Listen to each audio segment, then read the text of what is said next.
क्योंकि जो पहली क्लास है हमारी क्लासिफाइड अकाउंट्स की, आज कोई कॉन्सेप्ट ज़्यादा डिटेल में नहीं टाइम लगाएंगे हम, थोड़ा इंट्रोडक्टरी क्लास है आज, पूरे सिलेबस के बारे में थोड़ा थोड़ा आइडिया लेंगे।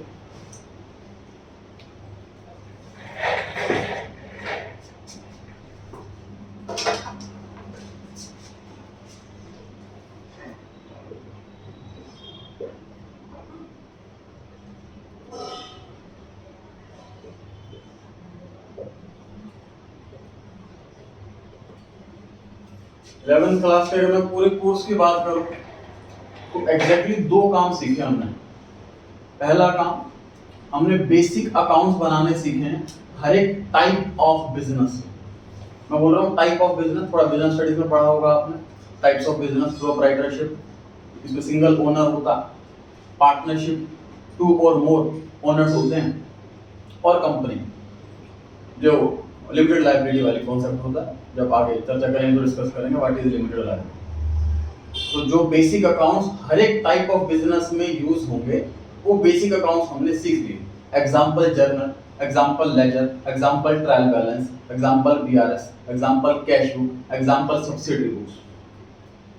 ये कुछ रेक्टिफिकेशन वायरस के ये कुछ एग्जांपल्स हैं जो हर एक टाइप ऑफ बिजनेस की बुक्स में यूज होंगे। एक तो हमने ये काम करा। दूसरा काम क्या करा हमने 11th क्लास में, प्रोप्राइटरशिप का कंप्लीट अकाउंट सीख लिया। प्रोप्राइटरशिप में कुछ भी नहीं बचा। 11th क्लास पास करने के बाद आपको इतनी अकाउंट्स आ गई है कि आप एक प्रोप्राइटरशिप फर्म में जाकर अकाउंटेंट की जॉब कर सकते। इतनी अकाउंट्स आ गई है आपको 11th क्लास पास करने के बाद, कुछ नहीं बचा। अब पार्टनरशिप में एग्जैक्टली 3 चीजें सीखने वाले हैं।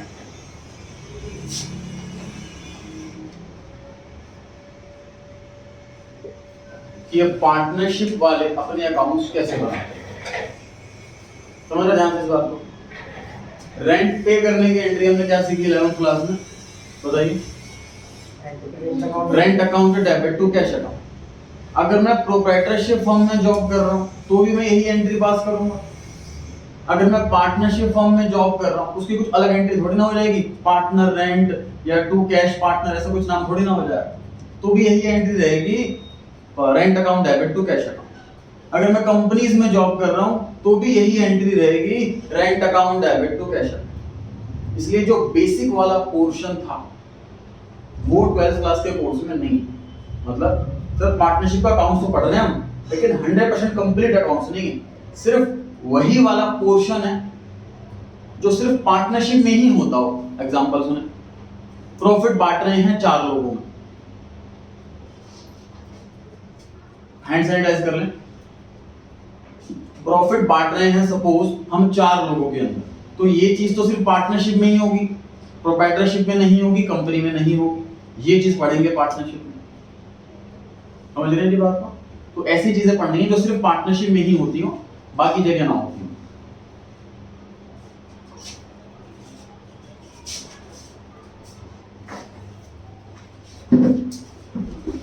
सेकंड आइटम है जी कंपनी। जब हम कंपनी की बुक पढ़ेंगे, अगेन जो चीजें बेसिक हैं जो हर जगह होंगी वो चीज नहीं पढ़नी दोबारा। जैसे जर्नल कंपनी में भी बनेगा, पार्टनरशिप में भी बनेगा, तो वो नहीं सीखना। एक कैश बुक जर्नल में प्रोप्राइटरशिप में भी बनेगी, पार्टनरशिप में भी बनेगी, कंपनी में भी बनेगी, वो चीज नहीं सीखनी। जो चीजें सिर्फ कंपनी में ही होती हैं, जो चीजें सिर्फ कंपनी में ही होती हैं, एग्जांपल शेयर्स इशू करना, डिबेंचर्स इशू करना, डिबेंचर्स रिडीम करना, ये चीजें ना प्रोप्राइटरशिप में होती ना पार्टनरशिप में होती, सिर्फ कंपनी में होती। समझ पा रहे हो? मतलब जब मैं पार्टनरशिप पढ़ाऊंगा तो पार्टनरशिप के हमारे कोर्स के अंदर सिर्फ वही चीजें जो सिर्फ पार्टनरशिप में ही होती हैं, जो कॉमन चीजें वो नहीं है हमारे कोर्स के अंदर। वो कॉमन चीजें ऑलरेडी पढ़ चुके हैं 11th क्लास में।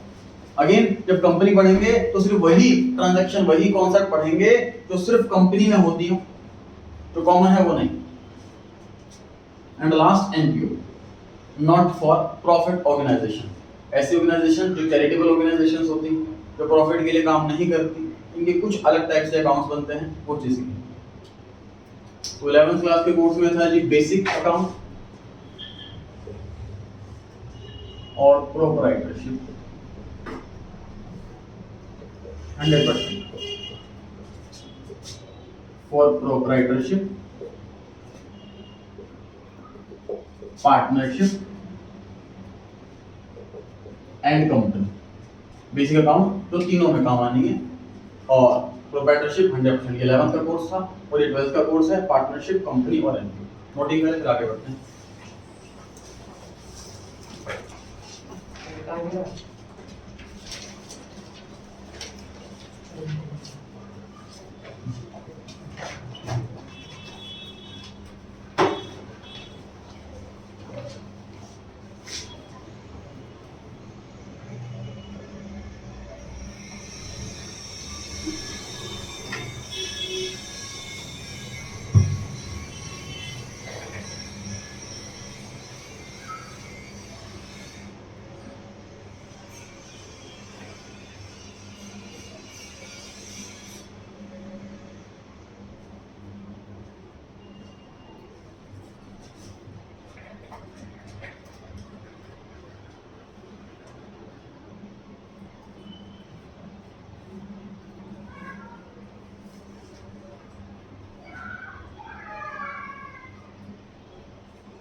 कोई भी कंफ्यूजन हो आप तुरंत रोक करके पूछेंगे।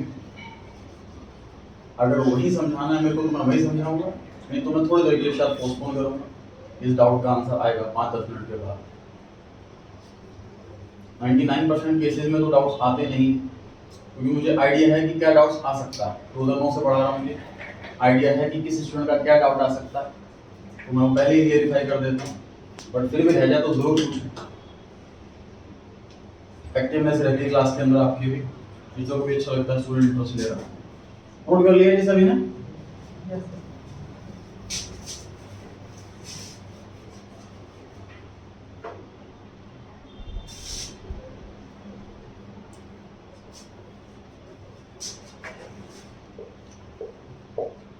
ये हमने ओवरऑल सिलेबस देखा था कि हमने सब क्या क्या चीजें पढ़नी है, कंपनी, पार्टनरशिप और एनपीयू। अब एक बार बुक वाइज देख लेते हैं, हमारे कोर्स में क्या क्या है।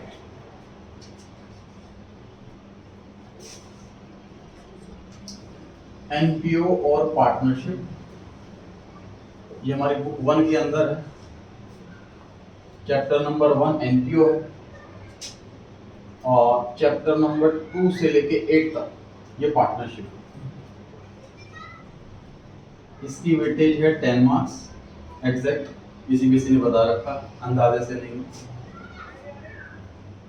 और ये 30 मार्क्स। वेटेज में जितनी भी लिख करके दूंगा आपको वो सीबीएसई वाले लिख करके दूंगा। जो ओरली बोलूंगा तो साथ में बोलूंगा कि ये प्रीवियस ईयर से ऐसा ट्रेंड होता आ रहा है। फॉर एग्जांपल मैं आपको बोलूंगा चैप्टर नंबर 9 10 मार्क्स का आता, तो सीबीएसई ने बोल नहीं रखा, ये प्रीवियस ईयर्स के पेपर से आइडिया लगा रहे हैं टीचर्स, क्योंकि ये जो मैं बोर्ड पर लिख के दे रहा हूँ ये सीबीएसई ने बोला हुआ।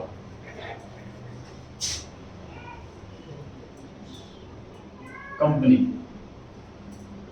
चैप्टर नंबर 9 से 11, एनालिसिस चैप्टर नंबर 1 से 5, इसकी वेटेज भी 20 मार्क्स है और इसकी वेटेज भी 20 मार्क्स। टोटल मैंने 80 मार्क्स का सिलेबस लिखा है बोर्ड पर। 10 + 30 + 20 + 20 मार्क्स का आपका प्रैक्टिकल होना। प्रैक्टिकल की आपको प्रिपरेशन कराई जाएगी, दिसंबर जनवरी के मंथ में स्टार्ट हो जाएगा। प्रैक्टिकल होना, वाइवा होगा, वाइवा मैं आपका खुद लूंगा यहाँ पर स्कूल के वाइवा से पहले 2 दिन सेशन तो वाइवा के ही चलेंगे। उसके बाद जब आप बताओगे सर मेरा कल वाइवा है, तो उस स्टूडेंट का मैं सेपरेटली वाइवा लूंगा आपके स्कूल के हिसाब से इंडिविजुअली। एनपीओ चैप्टर इतनी वेटेज किसी चैप्टर की इतनी नहीं है जितनी वेटेज इस चैप्टर की है। एक चीज और करूंगा मैं आपके साथ, जितने चैप्टर मैं आपको पढ़ाऊंगा चैप्टर की शुरुआत में ये बताऊंगा कि ये चैप्टर दोबारा कब आएगा आपके सामने। फॉर एग्जांपल ग्रेजुएशन में आएगा, या फॉर एग्जांपल प्रोफेशनल कोर्स में आएगा, या फॉर एग्जांपल कभी आएगा। ये बात मैं आपको हर चैप्टर में बताता रहा हूँ। इसके पीछे देखो रीजन क्या है।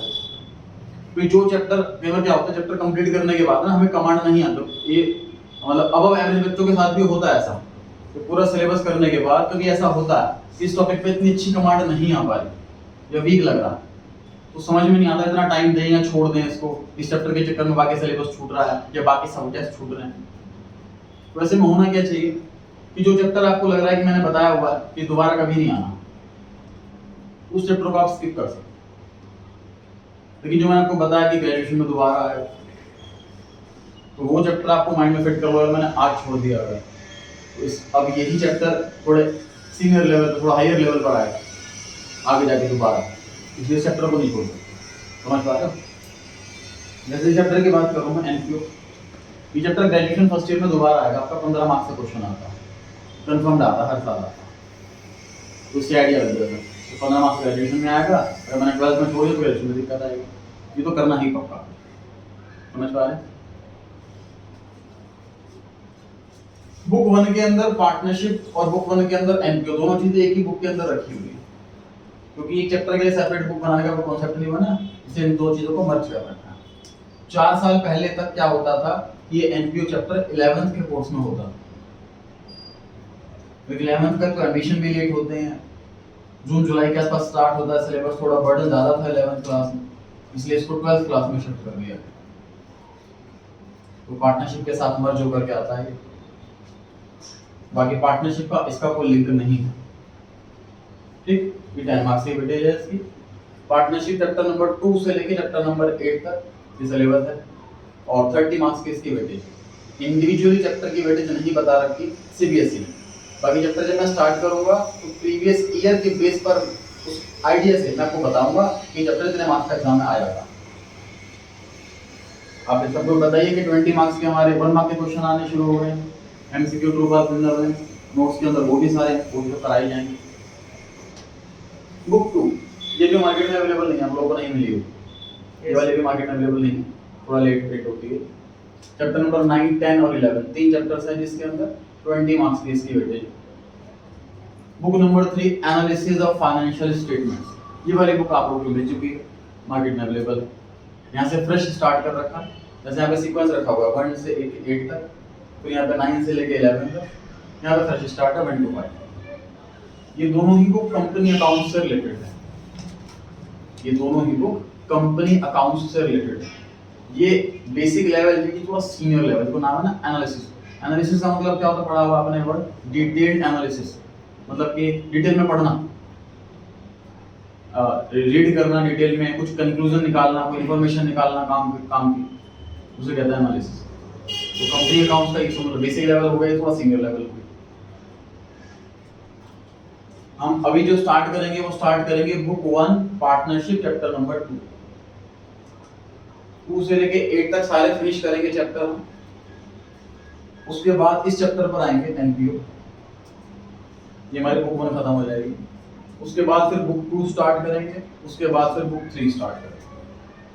नवंबर एंड तक फिनिश होने का टारगेट रहता है, 1 वीक ऊपर नीचे हो जाता है, क्योंकि दिसंबर में आपके प्री बोर्ड 1 होने हैं, उसके अंदर पूरा कोर्स आना, उससे पहले तो कोर्स खत्म करना ही करना। जनवरी में प्री बोर्ड 2 होंगे, फिर आप कुछ तुम्हें प्री बोर्ड 3 भी लेते हैं, क्या करेंगे? तो नवंबर एंड का कोर्स खत्म हो जाएगा, फिर रिवीजन।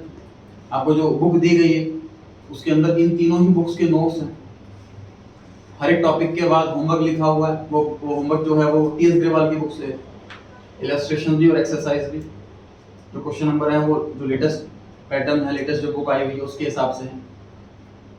हर चैप्टर के बाद true false, MCQ, fill in the blank सभी दे रखे हैं। सबसे लास्ट में रिवीजन नोट्स दे रखे हैं मैंने, वो सारे क्वेश्चन भी मैं ही कराऊंगा जब कोर्स फिनिश हो जाएगा।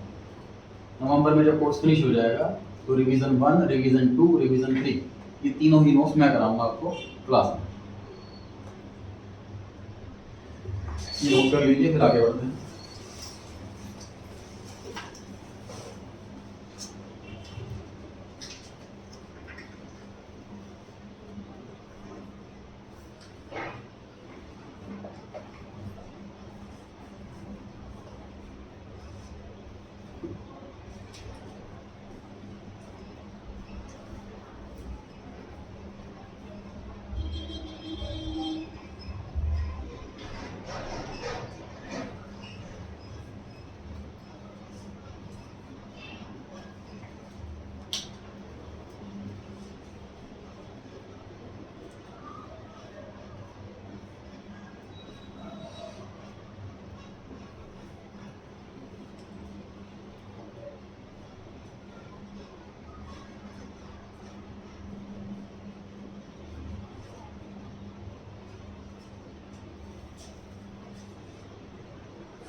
तो चैप्टर नंबर 2 स्टार्ट कर रहे हैं हम, पार्टनरशिप।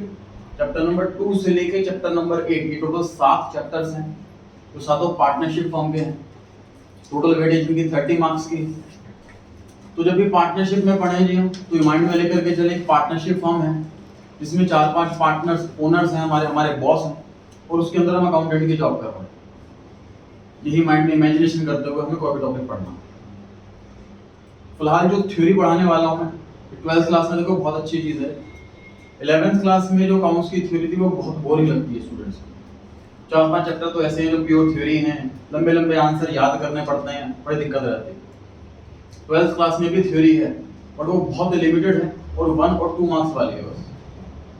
11th की तरह बोरिंग नहीं है जी, इंटरेस्टिंग, कोई समझने में दिक्कत नहीं आएगी, लर्न करना नहीं पड़ेगा, ये अच्छी चीज़ है 12th की थ्योरी। पार्टनरशिप की जो मैं अभी थ्योरी स्टार्ट कर रहा हूँ थोड़ी सी, वो थ्योरी देखो क्यों स्टार्ट करना है समझना। देखो अकाउंटेंट 2 टाइप के होते हैं, ये मैंने 11th में बताया था, एक बार रिपीट कर रहा हूँ, कुछ स्टूडेंट भी। देखो अकाउंटेंट 2 टाइप के कैसे होते हैं। एक होता है कि कंपनी के अंदर मैं जॉब के लिए गया हूँ और मेरी जॉब लग गई, मैं वहाँ पे जॉब कर रहा हूँ, तो मैं सारे अकाउंट्स उसी कंपनी के बना रहा हूँ। वो प्रोप्राइटरशिप भी हो सकती है, वो पार्टनरशिप भी हो सकती है, वो कंपनी भी हो सकती है। दूसरे टाइप के अकाउंटेंट कौन से होते हैं कि मैंने अपनी अकाउंटिंग फर्म खोली हुई है, अकाउंटिंग फर्म, ठीक, और मेरे पास क्लाइंट आते हैं, 40-50 क्लाइंट आ रहे हैं मेरे पास, कोई प्रोप्राइटरशिप वाला है, कोई पार्टनरशिप वाला है, कोई कंपनी वाला है। वो मेरे पास आते हैं, कहते हैं अकाउंट्स बना दो। वो मेरे पास क्यों आ रहे हैं, वो जॉब पर क्यों नहीं रख रहे? क्योंकि उनके अकाउंट्स इतने ज्यादा नहीं हैं कि वो एक अकाउंटेंट अफोर्ड करे, उनका इतना काम ही नहीं। समझ पा रहे हो? एक कंपनी है, इसका नॉर्मल लेवल का टर्नओवर है, कोई ज्यादा टर्नओवर नहीं, तो सोच रहे मैं परमानेंट अकाउंटेंट रखूं, उसको 30-40 हज़ार रुपए सैलरी दूं, बेकार। एक अकाउंटिंग फर्म को मैं अप्रोच करता हूं और उन्हें सपोज 5,000 रुपए 10,000 रुपए महीना दूंगा और वो मेरे अकाउंट मेंटेन कर देंगे। समझ पा रहे हैं? तो अकाउंटेंट 2 टाइप के होते हैं, एक तो किसी कंपनी के अंदर जॉब करते हैं, दूसरा एक अकाउंटिंग फर्म खोल करके बैठते हैं। सही। तो जब जो मैं थ्योरी पढ़ाने वाला हूं वो आपको काम आएगी अगर आप खुद की अकाउंटिंग फर्म खोलते हो। देखो हमारा जो कॉमर्स का प्रोफेशन है, ये इतना अच्छा प्रोफेशन है कि हम जॉब पर ही डिपेंड नहीं है, हम खुद का काम कर सकते हैं। बाकी प्रोफेशन में क्या होता है कि आपने सपोज कोई भी बिजनेस, कोई भी आपने कोर्स पढ़ाई करी, तो इन जनरल जॉब का ही ऑप्शन रहता है। इन जनरल अपने बिजनेस का मतलब बहुत कम होता है, ऐसा नहीं कि नहीं होता। जैसे एमबीए करने के बाद लोग खुद की अपनी बिजनेस स्टार्ट करते हैं, कोई ना कोई आइडिया होता है और अच्छे लेवल पर करते हैं, ऐसा नहीं, लेकिन बहुत कम ऐसा होता है अदर कोर्स में। कॉमर्स में क्या है कि आपने जॉब करने के बाद जरूरी है कि आप जॉब ही करो, पढ़ाई करने के बाद आप खुद की अकाउंटिंग फर्म खोल सकते हो, खुद का काम है और अच्छा काम इस हिसाब से। तो थ्योरी जो पढ़ने वाले हैं तो इस पर्पज से पढ़ रहे हैं कि एक फॉर्म, एक अकाउंटिंग फर्म है हमारी खुद की, और 4-5 लोग आए हैं हमारे पास और कहते हैं जी हमारी पार्टनरशिप फर्म रजिस्टर्ड कर दो, या हमें पार्टनरशिप करनी है। तो उसके रिगार्डिंग आपको सारे कॉन्सेप्ट पता होने चाहिए रिगार्डिंग पार्टनरशिप। सही। नोटिंग कुछ भी नहीं करनी है आपको, सिर्फ समझना है बोर्ड पर।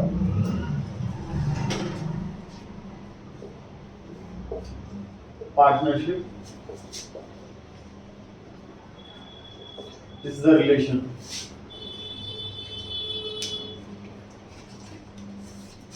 between persons who have agreed to share the profits of a business carried on by all or any of them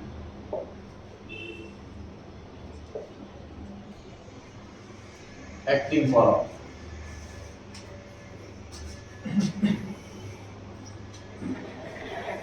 मेरा पहला टेस्ट हुआ था 12th क्लास का, जब मैं ट्यूशन पढ़ता था।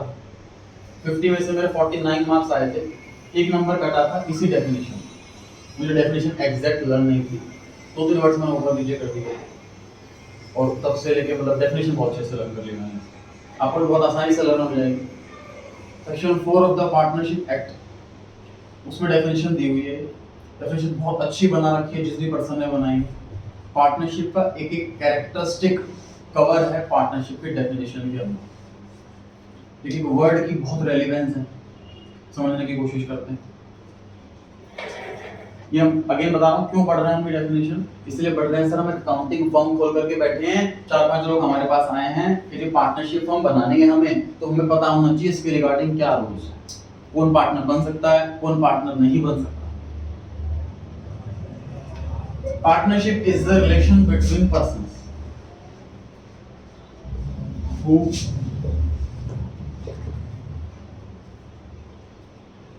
how many पर्सन्स पे मैंने 2 क्वेश्चन मार्क लगाए हैं। पहला हु, मतलब कौन पर्सन ऐसा है जो पार्टनरशिप में पार्टनर बन सकता है, एंड हाउ मेनी, कितने। करेक्ट।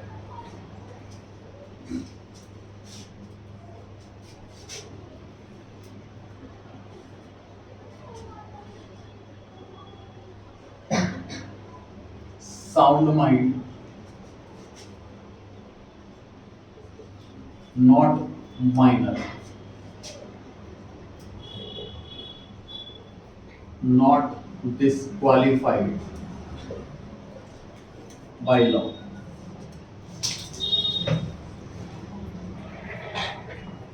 जो अच्छा करना चाहते हैं अकाउंट्स में, अच्छी नॉलेज गेन करना चाहते हैं, वो रीडिंग की हैबिट डालें। मेरे खुद के अकाउंट्स इसी तरीके से स्ट्रॉन्ग हुई। देखिए कोई भी ट्यूशन टीचर ये नहीं कहता कि आप बुक से बहुत ज़्यादा रीडिंग करो, क्योंकि अपने ट्यूशन का मुझे मेरे नोट्स कर लो बस यही बहुत है, सब कुछ करने की जरूरत नहीं है। मैं नहीं बिलीव करता इस चीज़ में, भले मैं खुद के नोट्स दे रहा हूँ। जितना मैक्सिमम करोगे उतनी ज़्यादा नॉलेज आप अपनी गेन करोगे, अपना फायदा करोगे। मैंने आपको कोई भी चीज़ पढ़ाई, नोट्स तो मैं कराया हूँ वही क्लास के अंदर, आप बुक से वो टॉपिक निकालोगे और एक एक वर्ड रीड करोगे। जहाँ भी कुछ समझ में नहीं आया आपको, आप वहाँ पर क्वेश्चन मार्क लगाओगे और अगले दिन जाकर के नेक्स्ट क्लास में पूछोगे मुझसे। मेरी हैबिट खुद की ट्यूशन में क्या थी कि मैं अपने ट्यूशन टीचर से क्लास के बाद पूछता था कि सर कल क्या कराओगे। वो कहते थे मैं वाला टॉपिक स्टार्ट कराऊंगा। मैं घर से पढ़ के आता था, जो टॉपिक टीचर ने नहीं पढ़ाया मैं वो भी घर से पढ़ के जाता था। मैंने 4 पेज पढ़ लिए, उसमें सपोज में एक ही पेज समझ में आया, 3 पेज समझ में नहीं आया। तो जहाँ समझ में नहीं आया वहाँ मैंने कोशिश तो की होगी समझने की, फिर भी समझ में नहीं आया। फिर जब टीचर ने नेक्स्ट क्लास में समझाया तो मुझे पता था कि मुझे इस पॉइंट पे ज़्यादा ध्यान देना, मुझे ट्राई किया हुआ है, मुझसे हो नहीं रहा। बहुत ज़्यादा उससे हम बेनिफिट मिलता है। एक वर्ड रीड करना है बुक में से। होमवर्क में टीचर मुझे 4 क्वेश्चन देते थे, मैंने कभी देखे नहीं कि 4, 7, 8, 9, तो जितने मैक्सिमम हो सके उतने ट्राई करके लाना। कोशिश ये रहे कि नेक्स्ट क्लास में जो मैं करा रहा हूँ वो ऑलरेडी घर पे करके बैठे, बढ़िया काम तब आएगी, नॉलेज भी और मार्क्स तो अपने आप आएंगे, हमें नॉलेज पे फोकस करना।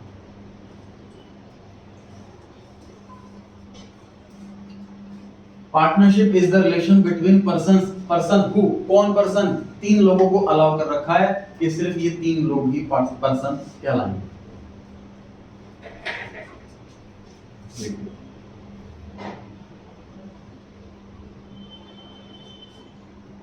इंडियन पार्टनरशिप एक्ट 1932,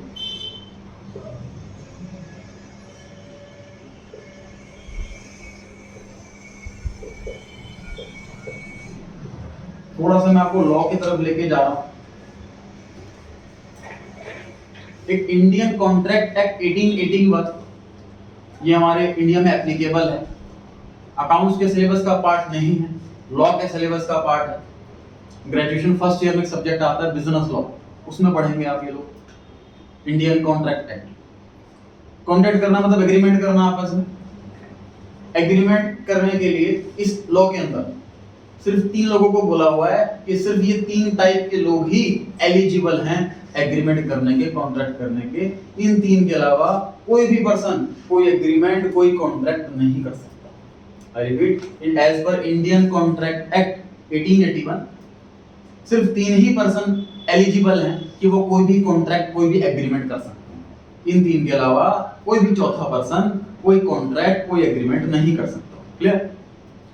अब इन तीन, जब ये तीन पर्सन ही एग्रीमेंट कर सकते हैं, कोई चौथा एग्रीमेंट नहीं कर सकता, तो पार्टनर भी यही तीन लोग बन सकते हैं। समझ पा रहे हो? क्योंकि पार्टनरशिप फॉर्म बनाना मतलब एग्रीमेंट करना। ठीक है, तो पर्सन की डेफिनेशन हम इस एक्ट की जो डेफिनेशन वो यहां से ले रहे हैं, एक्चुअली इंडियन कॉन्ट्रैक्ट एक्ट 1881 से ले रहे हैं। अब वो तीन लोग कौन है जी? पहले बात देखिए, साउंड माइंड।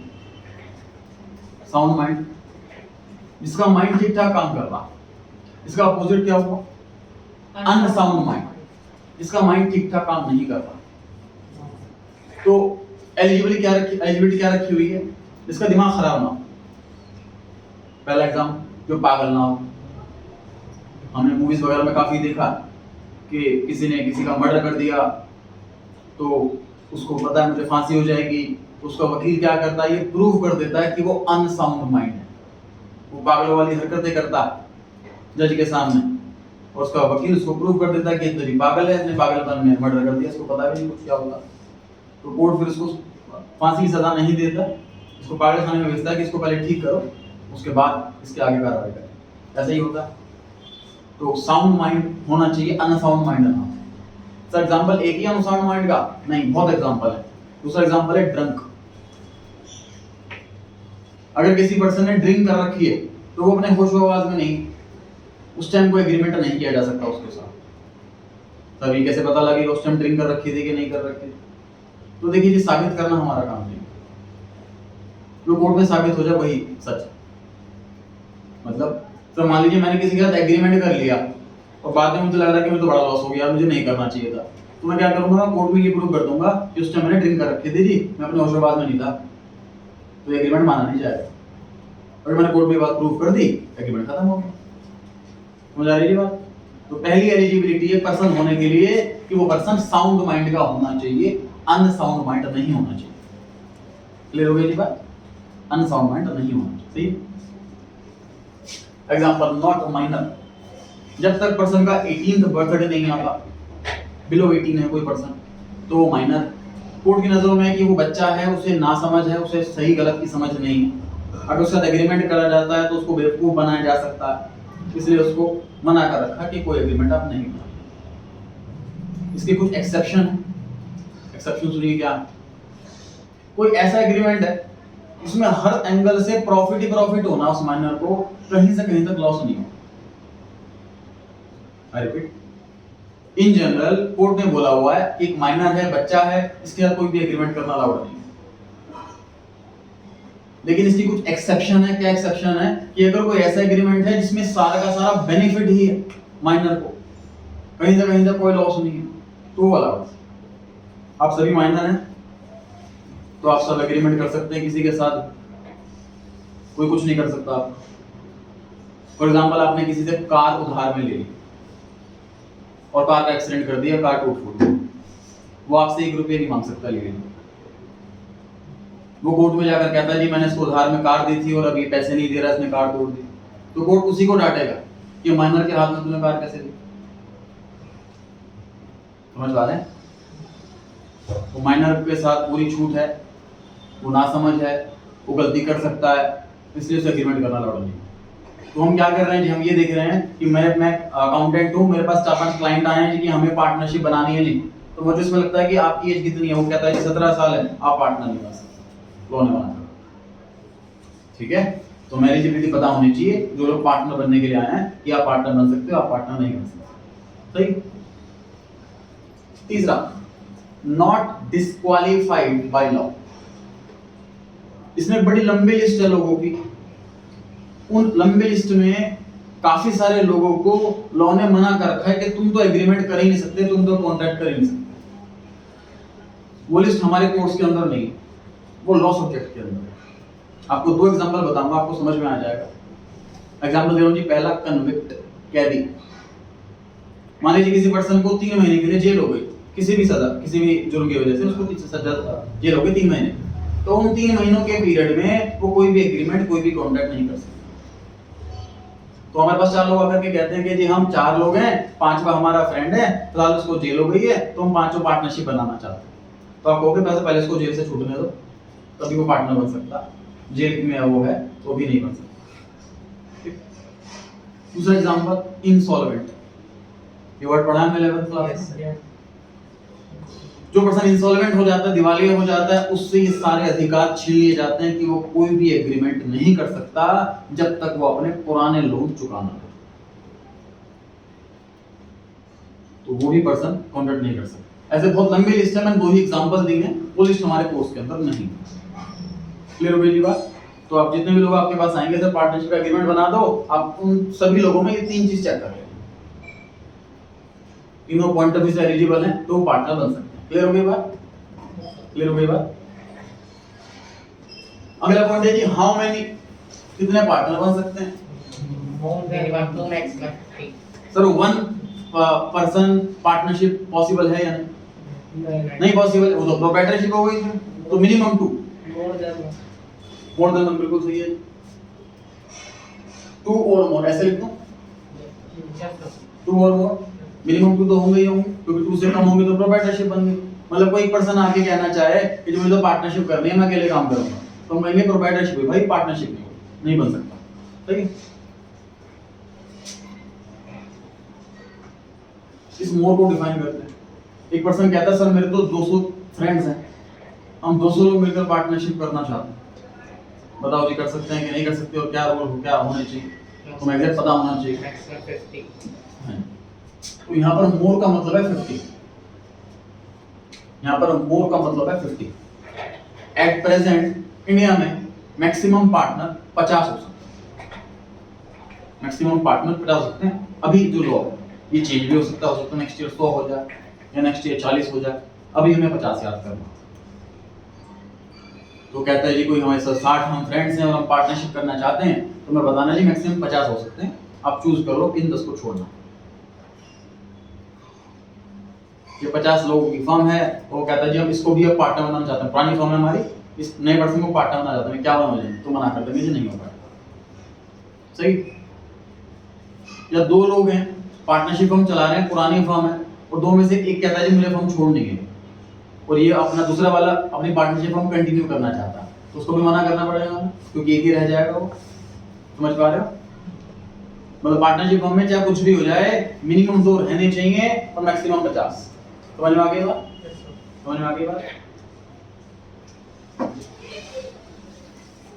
2018 में क्वेश्चन आया था बोर्ड में कि मैक्सिमम पार्टनर एक पार्टनरशिप फर्म में कितने होने चाहिए, ये बात कहां लिखी है? क्वेश्चन सुनना मेरा। पार्टनरशिप फर्म में मैक्सिमम पार्टनर कितने होने चाहिए, ये नहीं पूछा कितने होने चाहिए, पूछा ये बात कहां लिखी है, कितने होने चाहिए बात कहां लिखी है? Option A Indian partnership act 1932, option 2 companies act 2013, और 3 ऑप्शन और वो तो नहीं है। तो इसका मैक्सिमम बच्चे जो है ए ऑप्शन लगा करके आए थे, लेकिन रियल आंसर है बी ऑप्शन। थोड़ा सा ये कंफ्यूजिंग होगा पॉइंट कि सर पार्टनर्स जो है मैक्सिमम 50 होने चाहिए, तो ये बात पार्टनरशिप एक्ट में तो होगी, कंपनी एक्ट कहां से आ गया इसके बीच में? पार्टनरशिप का चैप्टर चल रहा। तो छोटी सी स्टोरी सुनिए जिसके पीछे क्या है।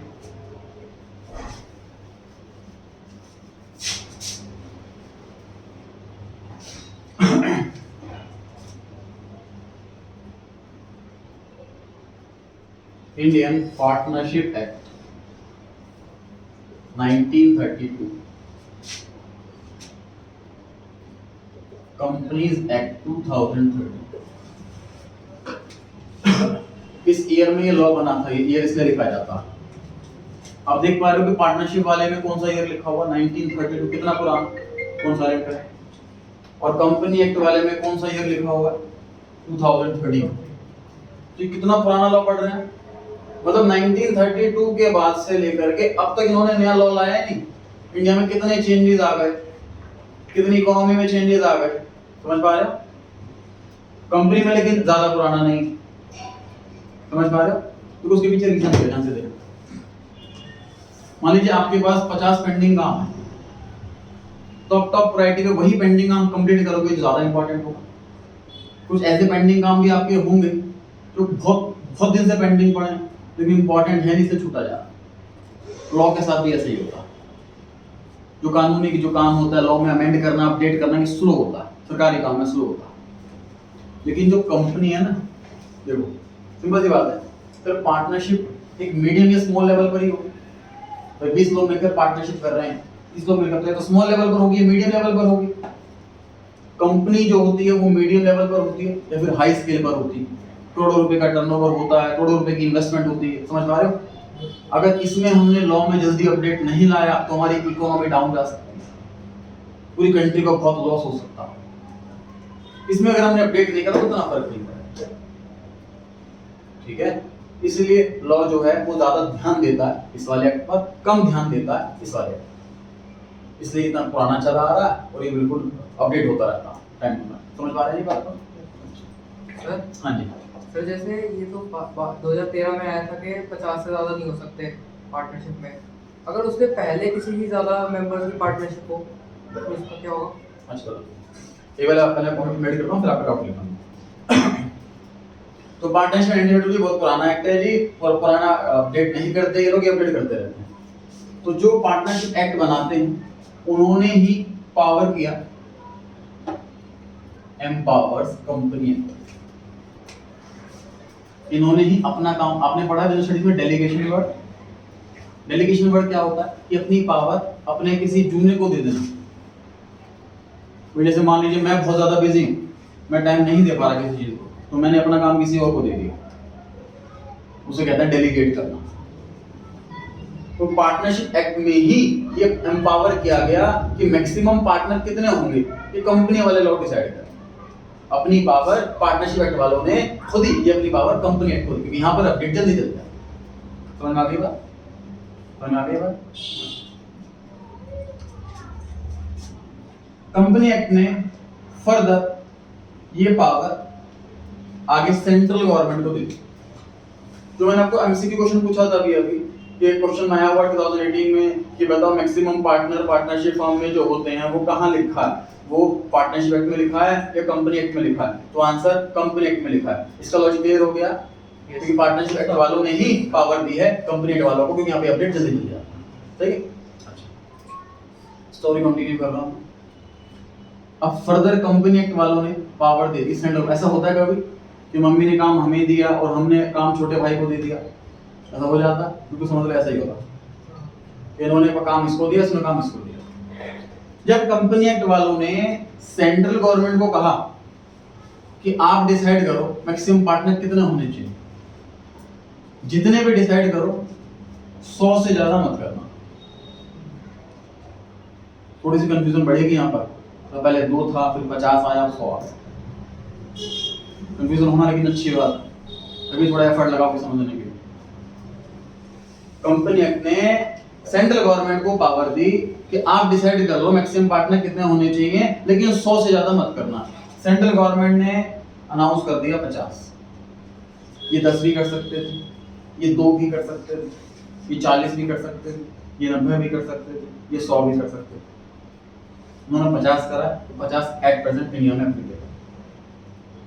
हो सकता है नेक्स्ट ईयर अमेंडमेंट आ जाए, अपडेट आ जाए, 50 को 60 बना सकते हैं सेंट्रल गवर्नमेंट। हो सकता है इसको 100 बना सकते हैं सेंट्रल गवर्नमेंट वाले।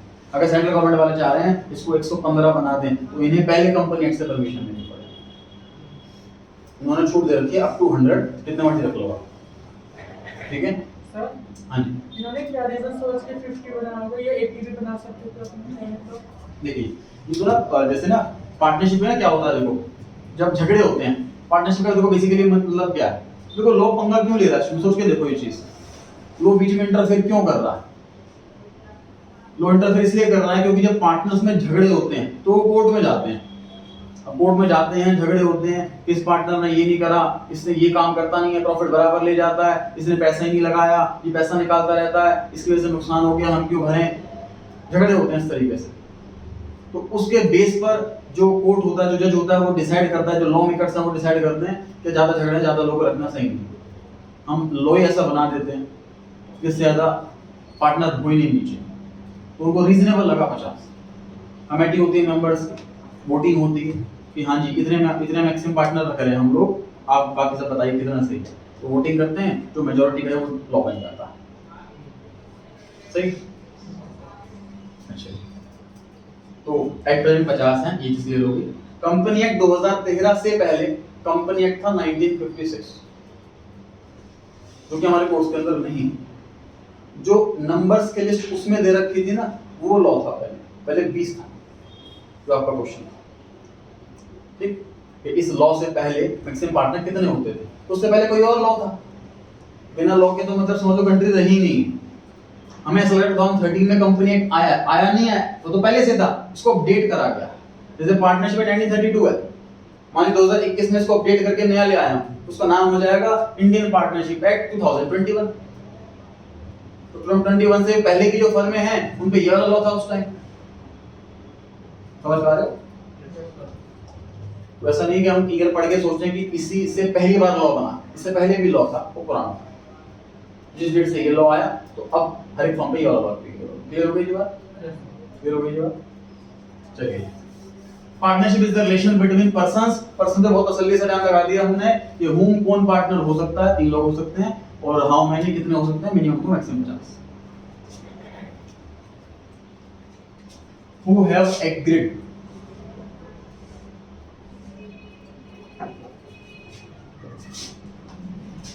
एग्री हो जाए, एग्री हो जाए मतलब एग्रीमेंट बना लें, एग्री हो जाए मतलब एग्रीमेंट बना लें। अब देखो बड़ी कमाल की बात सुनने में लगेगी आपको, ओरल एग्रीमेंट भी लॉ ने बोल रखा है, चलेगा।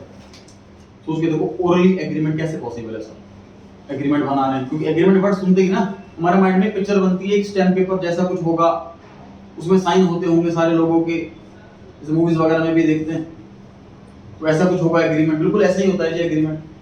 देखो लोगों ने छूट क्यों करके, ध्यान से देखो, बहुत बिजनेस में इसी वजह से ना बिजनेस नहीं कर पाते, डॉक्यूमेंटेशन की वजह से। वे देखो जब नया बिजनेस स्टार्ट करते हैं तो पहली बात यही होती है कि किसी को आइडिया नहीं होता बिजनेस चलेगा कि नहीं चलेगा। कोई भी नया बिजनेस चलेगा या नहीं चलेगा किसी को कोई आइडिया नहीं होता। हमेशा हमारे अच्छी सोच से बिजनेस स्टार्ट करते हैं कि नहीं बहुत मेहनत करेंगे, अच्छा आइडिया है, अच्छा कॉन्सेप्ट है, मार्केटिंग भी लगाई है, बिजनेस अच्छा चलना चाहिए, लेकिन कोई श्योरिटी नहीं। तो इंसान ऐसे में क्या करता है, ऐसे में ना सारा पैसा नहीं लगाता, धीरे धीरे पैसा लगाना स्टार्ट करता है। थोड़ा सा पैसा लगाया, फिर प्रॉफिट हो रहा है, बिजनेस चल रहा है, तो फिर और इन्वेस्टमेंट करें। समझ पा रहे हो इस बात को? अब मान लीजिए 10 लोग हैं, उन्होंने कहा कि हम पार्टनरशिप करेंगे, उन्होंने एग्रीमेंट करवा लिया, डॉक्यूमेंटेशन करवा लिया, रजिस्ट्रेशन करवाया, सारे खर्चे में 50,000 लाख रुपए खर्च कर दिए, और 3-4 महीने काम करने के बाद बिजनेस चलेंगे तो लाख रुपए बर्बाद नहीं होंगे, वो तो रिफंड नहीं मिलेगा। भाई हमने गुड्स खरीदे अपने बिजनेस के लिए, वो गुड्स नहीं बिक पाए, वो तो वापस कर सकते हैं या कहीं और बेच सकते हैं, सस्ते में बेच सकते हैं, लेकिन एग्रीमेंट का रजिस्ट्रेशन खर्चा तो वेस्ट ही हो गया, वो तो वापस नहीं मिलेगा। तो ऐसे में बहुत लोग बिजनेस करने से फिर हटते हैं, पीछे हटते हैं, तो लाख रुपए ये खर्च हो जाएगा। तो गवर्नमेंट ने देखो क्या आसान कर दिया, लॉ ने क्या आसान कर दिया कि आप रजिस्ट्रेशन नहीं करवाना चाहते हैं मत करवाओ, करो बिजनेस, आपस में ओरली डिस्कस कर लो, यहाँ भी तेरा काम ये हुआ, मेरा काम ये हुआ, अलाउड है, लीगली अलाउड, इलीगल नहीं। अगर हमने ओरली बिजनेस स्टार्ट कर लिया बिना एग्रीमेंट बनवाए तो वो भी लीगल है। लेकिन सर अगर ऐसा कर दिया तो फिर रजिस्ट्रेशन करवाएगा कौन? सोच के देखो, मान लीजिए हेलमेट लगाना ऑप्शनल हो जाए तो कोई हेलमेट लगाएगा? कोई नहीं लगाएगा। उस रेस में तो रजिस्ट्रेशन कोई करवाएगा नहीं, तो कुछ ना कुछ तो ट्विस्ट होना चाहिए, कोई ना कोई पॉइंट तो होना चाहिए। तो देखो पॉइंट क्या है, हमने रजिस्ट्रेशन करवा तो लिया ऑप्शनल, मतलब हमने लॉ ने बोल दिया कि ओरल एग्रीमेंट ऑप्शनल है, ये मर्जी है, लेकिन इनडायरेक्टली कंपलसरी कर दिया। इनडायरेक्टली समझिए कैसे? फॉर एग्जांपल मैं आपको कहूं कि टेस्ट दें या ना दें आपकी मर्जी है, तो शायद कोई टेस्ट नहीं देगा, लेकिन मैं बोलूं जो टेस्ट नहीं देगा वो क्लास में नहीं आएगा। इनडायरेक्टली कंपलसरी कर दिया मैंने।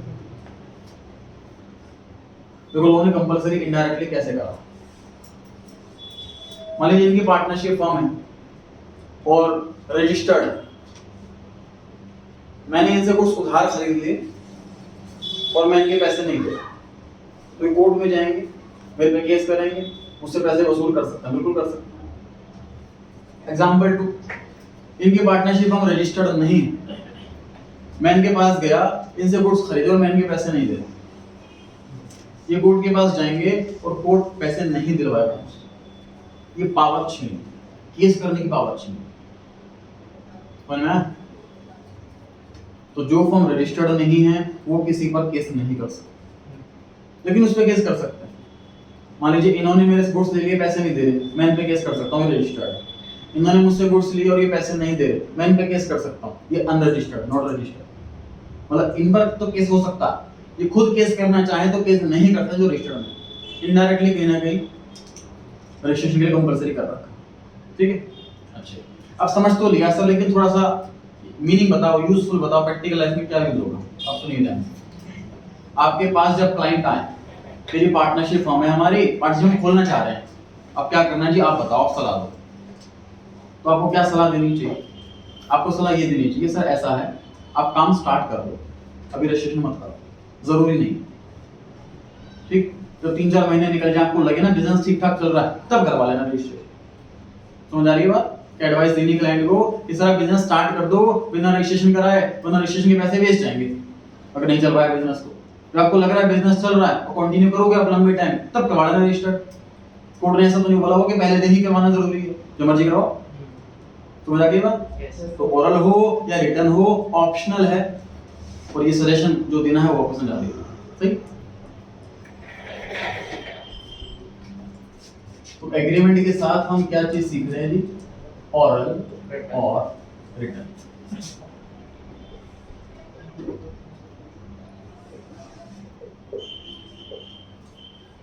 पार्टनरशिप एग्रीमेंट, इसी का टेक्निकल वर्ड है पार्टनरशिप डीड। पार्टनरशिप एग्रीमेंट बोलो या पार्टनरशिप डीड बोलो, एक ही बात है, बस ये टर्म टेक्निकल टर्म है, पार्टनरशिप डीड, सही। अगर ओरल एग्रीमेंट है तो डीड नहीं बनेगी, रिटर्न है तो बनेगी, सही।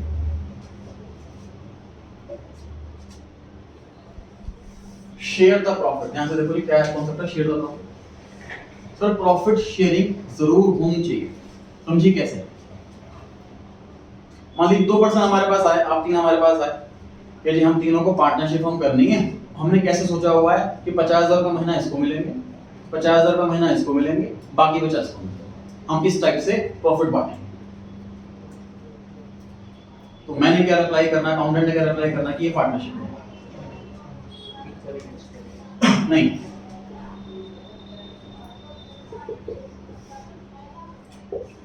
Profit sharing ratio, profit sharing ratio मतलब किसी ना किसी प्रोपोर्शन में प्रॉफिट बांटे। आप अगर एग्जांपल दे रहे हो कि ये 50,000 लेगा, ये 1 लाख लेगा, बाकी बचा ये लेगा, तो ये तो सैलरी होगी, पार्टनर कहां से? अगर आपने अमाउंट डिसाइड कर रखा है कि इन 2 पार्टनर्स को ये वाला अमाउंट मिलेगा, बाकी बचा इसको मिलेगा, तो पार्टनरशिप का होगी तो सैलरी होगी ना, तो सारा प्रॉफिट इन्हीं को मिलेगा, इनको सैलरी मिल रही है, सिंपल सी बात है। पार्टनरशिप किसे कहते हैं कि जब साल के एंड में जो प्रॉफिट होगा वो हम लोग बांटेंगे।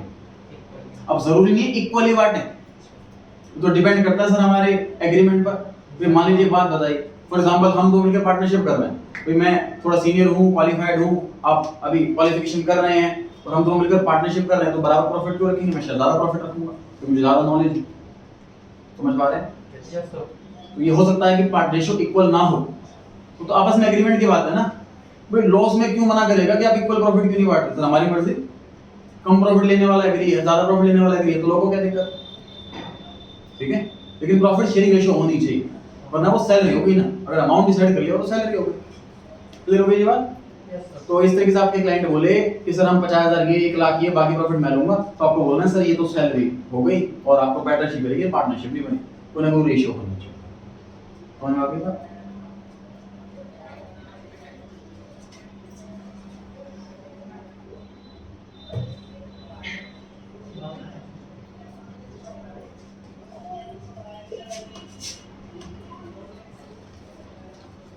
छोटा सा सीखेंगे इसमें क्या कॉन्सेप्ट है।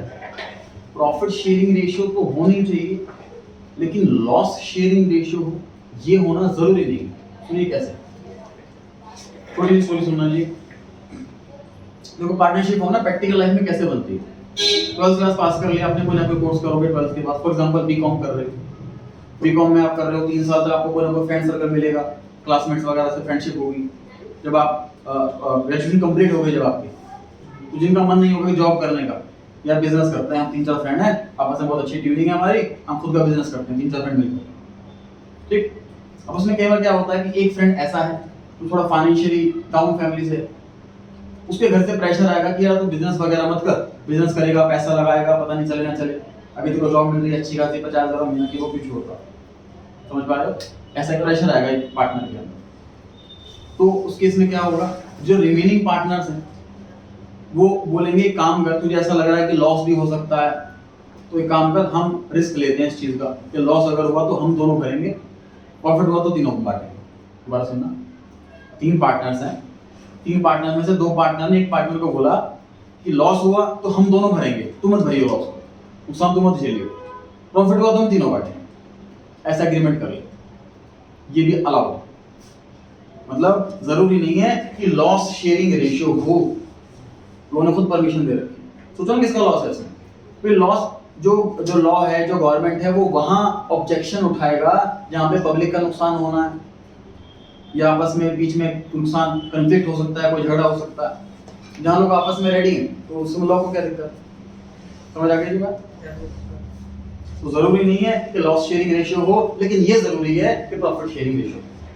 Done done.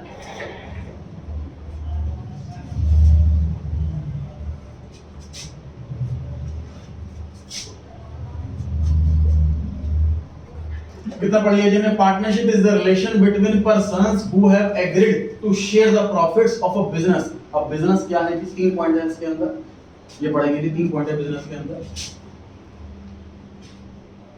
Lawful business, not NPO. देखिए पहला पॉइंट लीगल, जो पार्टनरशिप फॉर्म कर रहे हैं वो लीगल बिजनेस के लिए कर रहे हैं। अब सर तो ऑब्वियस सी बात है, कोई ऐसा ना आएगा कि हम तीनों पार्टनरशिप करना चाहते हैं, उसमें गन्स बेचेंगे या ड्रग्स बेचेंगे, वो तो ऑब्वियस सी बात है। नहीं, ऑब्वियस नहीं है। कई बार ना हमें पता नहीं होता किस सिटी के अंदर क्या चीज बैन है। फॉर एग्जांपल प्लास्टिक की जो पॉलिथीन की थैली होती है वो लीगली अलाउड है एट प्रेजेंट, तो कोई बिजनेस चल रहा है उसका, पोल्यूशन बढ़ गया, गवर्नमेंट ने बैन कर दी पॉलिथीन, उस दिन से वो इलीगल हो गया। तो कोई चीज किसी एरिया में कभी लीगल कभी इलीगल हो जाती है। तो हमारे पास जो पर्सन आए हैं पार्टनरशिप का बिजनेस करने के लिए, तो वो उस टाइम उस पीरियड में उस सिटी के अंदर वो लॉ इलीगल ना कह रहा हो उस टाइप के बिजनेस को, ये भी चेक करना है। तो जो भी वो बिजनेस करना चाहते हैं उसको कहते हैं सर हम ये वाला बिजनेस करना, तो हमें चेक करना है कि अलाउड है कि नहीं, इलीगल है कि नहीं है एट प्रेजेंट। समझ में आ गई बात? बिजनेस, बिजनेस वर्ड बना है कि बिजीनेस, व्यस्त रहना, बिजी रहना, इंगेज रहना। तो ऐसी चीजों जिसमें बंदा पर्सन बिजी रहे, इंगेज रहे। एग्जांपल, सर हम दोनों के पास एक प्रॉपर्टी है, हमने बिजनेस शुरू करा है कि हम इसको रेंट पे दिया करें, तो बिजनेस थोड़ी है, तो रेंट की इनकम मिल रही है हमें। बिजनेस का मतलब कोई मैन्युफैक्चरिंग हो, बिजनेस का मतलब कोई सर्विस हो, बिजनेस का मतलब कोई गुड्स खरीद करके बेचे, ट्रेडिंग हो, ठीक। तो बिजनेस रहनी चाहिए, कोई ऐसा प्रोफेशन होना चाहिए, कोई ऐसा वर्क होना चाहिए। समझ में आ गई बात? नॉट एनपीओ, चैरिटेबल काम ना कर रहे हैं, हम दोनों मिलकर कुछ काम कर रहे हैं कि सस्ते सामान पे या लॉस पर हम गुड्स बेचेंगे, ठीक। ऐसा काम ना हो, क्योंकि वो वाला बिजनेस भी होता है, लेकिन उसके रिगार्डिंग क्या लॉ है वो पार्टनरशिप एक्ट से हटा करके एनपीओ वाले एक्ट के अंदर डाला हुआ, उसके रिगार्डिंग सारे के सारे जो भी काम होते हैं, सही। तो एनपीओ ना हो, ये भी चीज ध्यान रखनी है। Carried on by all active partners।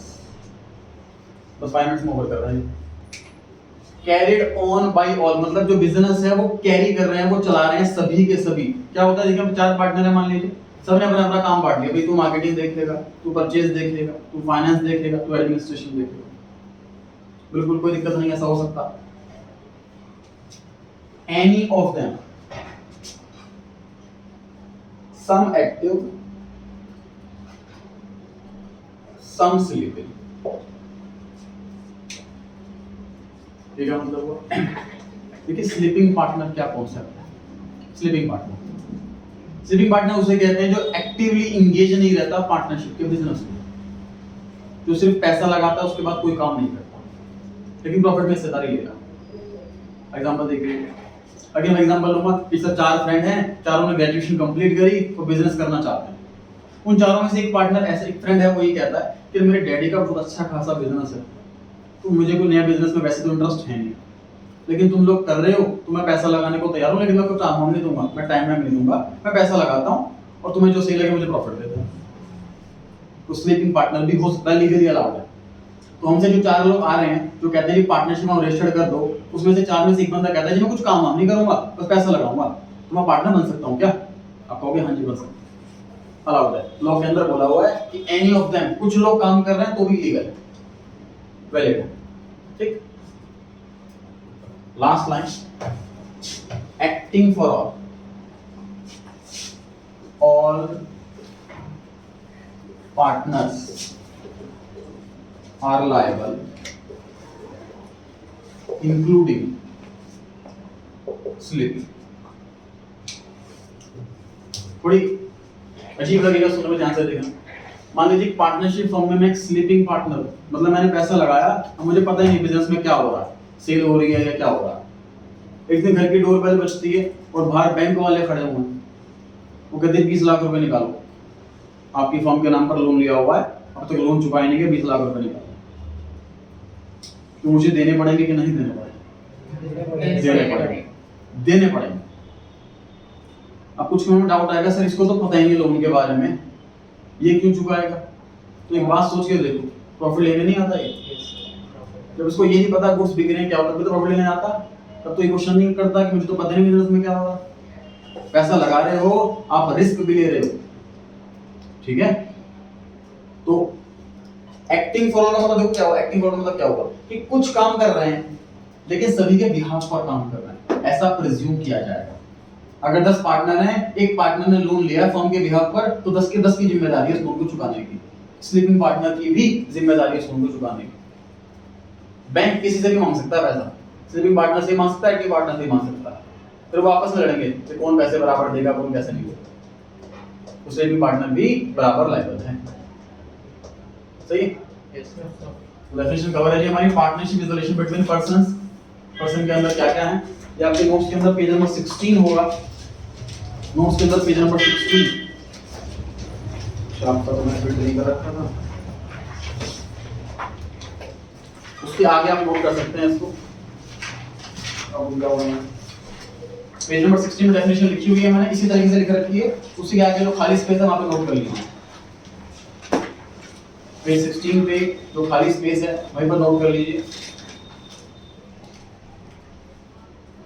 Definition लिखी हुई है, मैंने आगे नोटिंग करनी है। आज के लिए इतना ही, नेक्स्ट क्लास सैटरडे।